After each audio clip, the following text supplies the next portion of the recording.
সোমবার সংসদে শুরু হয়েছে শীতকালীন অধিবেশন আর সেদিন সকালেই কংগ্রেসের রাজ্যসভার সাংসদ রেণুকা চৌধুরীর বিরুদ্ধে সরব হলো বিজেপি। না, ভোট চুরি বা এসআইআর এর মতো সিরিয়াস ইস্যুতে নয়, বিবাদের কেন্দ্রে তার গাড়িতে থাকা এই কুকুর, যাকে রাস্তা থেকে বাঁচিয়ে এনেছিলেন কংগ্রেস সাংসদ। আর বিজেপির প্রশ্ন, সংসদ চত্বরে কুকুর কেন আসবে? সোমবার সকালে রেণুকা চৌধুরী যখন সংসদে আসেন তখন তার গাড়িতে দেখা যায় এই কুকুরটিকে। সামনের আসনে দাঁড়িয়ে সে তখন এদিক ওদিক দেখছে। ব্যাপারটা কি? কয়েকজন প্রশ্ন করতেই কংগ্রেস সাংসদ রেণুকা চৌধুরী তির্যক মন্তব্য করেন। मैं रास्ते में आ रही थी, वहाँ एक स्कूटर वाला और कार वाले का टक्कर हुआ। उसके आगे ये छोटा पिल्ला निकल के सड़क पे घूम रही थी। मैंने सोचा ये किसी पहिए के नीचे आ जाएगी, सो मैं उठा के उसको गाड़ी में रखी और पार्लियामेंट आई और वापस भिजवा दी। गाड़ी भी गई, कुत्ता भी गई। तो किस बात की चर्चा चल रही है? असली डसने वाले और काटने वाले पार्लियामेंट में बैठे हैं, सरकार चलाते हैं, उसका कोई इतराज नहीं। हम किसी गूंगे जानवर का हम देखभाल करते हैं तो ये बड़ी मुद्दा और चर्चा बन गई। और कुछ है ही नहीं क्या सरकार के पास? রাস্তা থেকে একটি কুকুরকে বাঁচিয়ে নিজের গাড়িতে করে এনেছিলেন কংগ্রেস সাংসদ, আবার গাড়িতে করেই তাকে ফেরতও পাঠিয়ে দেন। তবে তা নিয়েও আপত্তি জানিয়েছে বিজেপি। वो राज्यसभा में हैं, उनको एहसास नहीं कि लोकसभा राज्यसभा देश की जनता की भावनाओं को प्रतिबिंबित करने वाली है। वहाँ पे अपने डॉग को लेके आए, उस पर सवाल किया जाए तो उस पर जिस तरह का बयान दे रहे हैं, देश को शर्मसार कर रहे हैं, अपने खुद लोकतंत्र का पे कुठाराघात कर रहे हैं और इस पार्लियामेंट का अपमान कर रहे हैं। उनके खिलाफ कार्रवाई होनी चाहिए।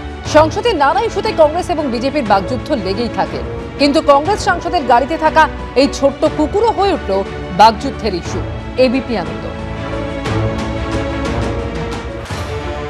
আবার বিরোধী বৈঠক, আবার গরহাজির তৃণমূল। সোমবার রাজ্যসভার বিরোধী দলনেতা ও কংগ্রেস সভাপতি মল্লিকার্জুন খার্গের ডাকা স্ট্র্যাটেজি মিটিংয়ে দেখাই গেল না তৃণমূলের কোন প্রতিনিধিকে, যার জেরে রাজনৈতিক মহলে ফের প্রশ্ন উঠছে, তবে কি ইন্ডিয়া জোটে কংগ্রেসের নেতৃত্ব মানতে নারাজ তৃণমূল?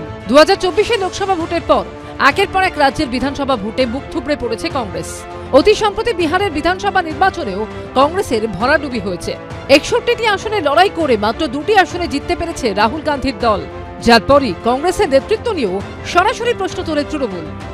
ন্যাশনাল লেভেলে আমি আজও মনে করি, এটা আমার নিজস্ব মতামত, যদি ইন্ডিয়া জোটে মমতা বন্দ্যোপাধ্যায়কে যদি মুখ না করা হয়, লড়াকু মুখ যদি না দেওয়া হয়, ইন্ডিয়া জোটের ভবিষ্যৎ খুব একটা ভালো না। সোমবার শীতকালীন অধিবেশনের আগে রণকৌশল মিটিং ডাকেন রাজ্যসভার বিরোধী দলনেতা ও কংগ্রেস সভাপতি মল্লিকার্জুন খার্গে। এই বৈঠকে ঝাড়খণ্ড মুক্তি মোর্চা, উদ্ধব ঠাকরের শিবসেনা, শরদ পাওয়ারের এনসিপি ও বাম সাংসদের দেখা গেলেও গরহাজির ছিল তৃণমূল। মানে এই না যে ইন্ডিয়া ব্লকে কোনো ফাটল হয়েছে, হয়তো সবাই ব্যস্ত রয়েছে, সে কারণে যায়। We have submitted adjournment motion, so has the Congress, stand remains very clear. যদিও বিরোধী জোটের এই ছবি নিয়ে কটাক্ষ ছুড়ে দিতে ছাড়েনি বিজেপি। তৃণমূল কংগ্রেস এবং কংগ্রেস হচ্ছে সেই প্রেমিক প্রেমিকার মতো, যারা সকালবেলা ভাব করে, সন্ধ্যেবেলা আড়ি করে, আবার রাত্রিবেলা ঠিক হয়ে যায়, আবার সকালবেলা আড়ি করে। এই ইন্ডি গঠবন্ধন বা জোট যাই বলুন না কেন, এর মধ্যে খোট আছে। রাহুল গান্ধীর নেতৃত্বে যদি কোনো নৌকো চলে, সেই নৌকোর নাম হচ্ছে ইন্ডি গঠবন্ধন। তার কি হাল হতে পারে সেটা বিহারে দেখা গেল, মোদি ঝড়ে সব খড়কুটোর মতো উড়ে গেল। গত বছরও সংসদে শীতকালীন অধিবেশনের আগে ইন্ডিয়া জোটের বৈঠকে অনুপস্থিত ছিল তৃণমূল। অধিবেশন চলাকালীন আদানি ঘুষকাণ্ড নিয়ে সংসদের মকরদ্বারে কংগ্রেসের নেতৃত্বে বিক্ষোভ থেকে দূরে থাকে তৃণমূল। তারপর সংসদ চত্বরে বিজেপি সাংসদের সঙ্গে কংগ্রেস সাংসদদের ধাক্কাধাক্কি হয়। ধাক্কাধাক্কিতে পায়ে চোট পাওয়ার অভিযোগ তোলেন মল্লিকার্জুন খার্গে। এই ঘটনায় বিজয় চক থেকে সংসদ ভবন পর্যন্ত প্রতিবাদ মিছিল করে কংগ্রেস। সেখানেও দেখা যায়নি তৃণমূলকে। পৃথকভাবে দিল্লিতে আম্বেদকরের মূর্তির সামনে ধর্নায় অংশ নেয় তৃণমূল। এবার শীতকালীন অধিবেশনের শুরুতেই সামনে এলো কংগ্রেস ও তৃণমূলের সম্পর্কের সৈক্য। বিজেন্দ্র সিংহ ও অনির্বাণ বিশ্বাসের রিপোর্ট, এবিপি আনন্দ, দিল্লি। এবিপি আনন্দ, এগিয়ে থাকে, এগিয়ে রাখে।